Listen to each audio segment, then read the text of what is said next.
We're going off a cliff or something. The bus, went over on its side, and I kicked out the back window, which is the emergency window.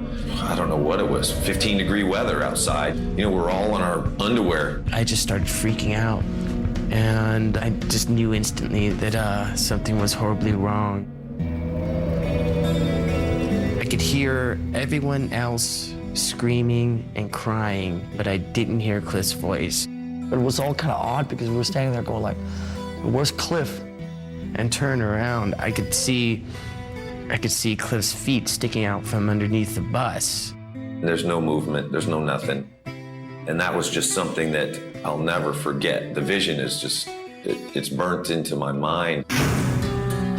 It took days, weeks to be able to just understand that had gone down.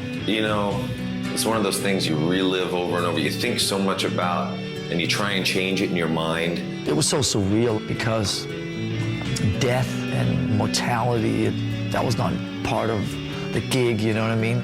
I felt like an orphan, It felt like I had lost, an older brother. It was so sad that he was taken at such a young age.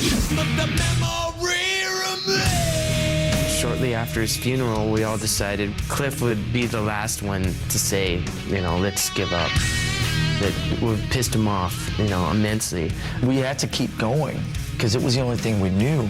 We talked about it, and we wanted to keep the spirit of Cliff Burton alive and well in Metallica. And to stop Metallica would to stop that spirit.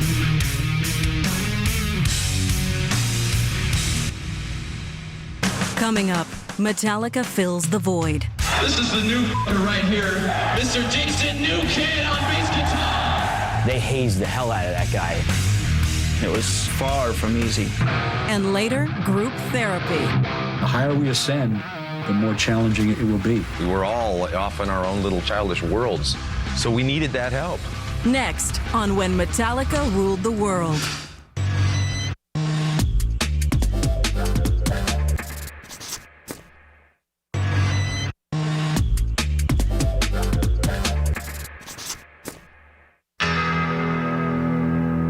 In the fall of '86, Cliff died. And as horrible of an experience of losing your best friend, there was no way the band wasn't going to go on. We've always had, fighting attitude, because we know Cliff would want it that way.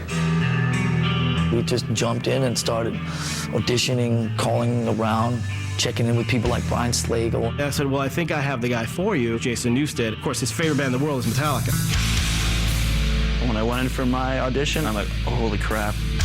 I know every song that they've played and worshiped them and all that thing. He was incredibly talented. In the end, we just realized that Jason was the right guy. 11 days after I was asked to be in Metallica, we were touring Japan. This is the new right here. Mr. Jason New Kid on bass guitar. It was like Cliff wasn't there, and it was tough. And the way that we coped with that was to take that out on Jason. They hazed the hell out of that guy. It's Jason's birthday today. Let's kill him. We would always go drinking, all of us, without him, and then we would, of course, charge the whole evening's festivities to his room. We love you, Jason. Honest. We would tell him things like, that mini bar in your hotel room? It's all free, Jason, so let's drink it. And I didn't know that it cost money. Dude, they're in your room, We weren't very nice at all. Hey, let's go. No matter if this band goes for 20 more years, I'm always going to be the new guy no matter what. With the release of Injustice for All in '89, Metallica finally made a decision to make a video. Here's Metallica with their first video ever. This is called One. At that time, videos on MTV were all just kind of cheesy and corny. Now that the war is through with me. We were more into portraying ourselves in a different light.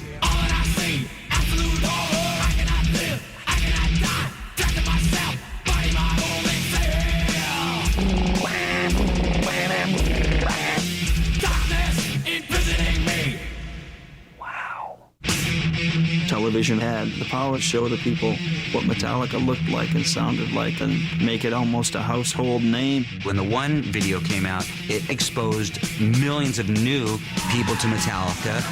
They were on the brink of, if you haven't heard of us, guess what? You will. Me and James wrote what became the Black Album in probably about 3 months or so over the summer of 1990. It was a constant battle between Lars and I. You want to hear it with vocals? Go sing it. Just one verse and one chorus. That's all I have. You know, we'd be fighting over ridiculous things that didn't matter. We'll fight for hours over it. The vocal line goes exactly with the guitar. But the conflict and the static created this electricity that we were hitting a new peak in everything. When that album started taking shape, it was just like one great song after another.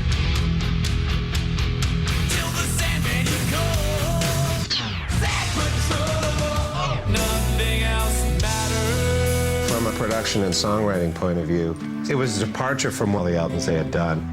Songs that were a bit different, a bit more melodic, a little more personal. It was an amazing record, and it kind of had the feeling of keeping their old fans happy, but also kind of crossing the boundaries into new stuff.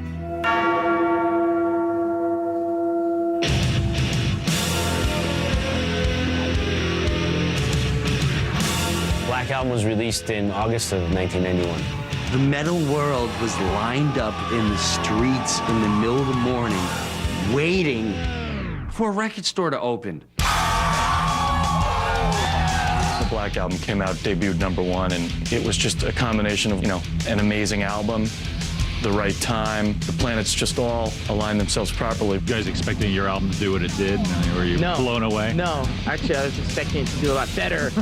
Every month I'd get a phone call, we just passed the 4 million mark, a month later the 5 million mark, a month later the 6 million mark, and the record just kept going and going.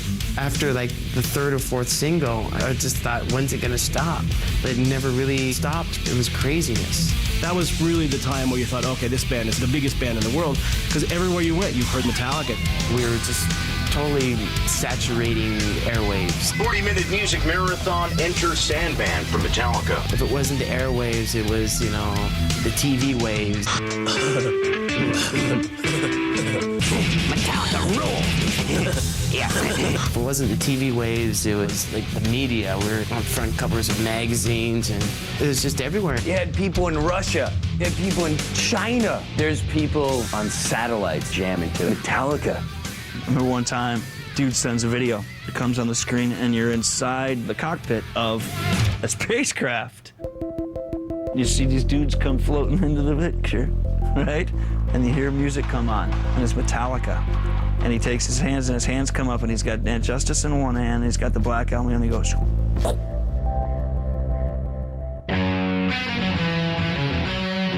I love them. They're my favorite band.